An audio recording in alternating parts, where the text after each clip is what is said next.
అసలు లోకాలకన్నిటికీ ఉపద్రవాలు రావడానికి కారణం అంతా ఎక్కడుందంటే అర్థం పర్థం లేకుండా టీవీ సీరియళ్లలో వేళాపాళ లేకుండా దీపాలు పెట్టే వేళ లేదు, ప్రదోష వేళ లేదు. సాయంకాలం అయ్యేటప్పటికీ పెద్ద రచయితలమని చెప్పి వీళ్ళు బయలుదేరి అక్కర్లేని మాటలు చెప్పించడం, మంగళసూత్రాల మీద చేతులు వేయించడం, కోట్ల మంది దాన్ని చూడడం. ఏది మంగళప్రదమైందో, దేన్ని మంగళప్రదంగా చూపించాలో దాని విషయంలో పరాకు జాగరూకత అవసరం. అటువంటి మంగళసూత్రాన్ని పట్టుకుంటే తల్లి అంగీకరించదు. కానీ కడుపున పుట్టినటువంటి బిడ్డడు అమ్మకిచ్చేటటువంటి బహుమానం ఏమిటి అంటే 1కి 100 మాటలు అమ్మ మెడలో మంగళసూత్రాలే పట్టుకుంటాడు. అమ్మ వాడికి పాలిస్తుంటే వాడు అమ్మ మెడలో మంగళసూత్రాలు పట్టుకుంటాడు.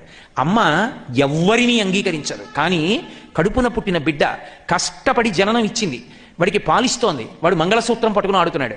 అయినా వాడి వేలు కూడా చెనకదు.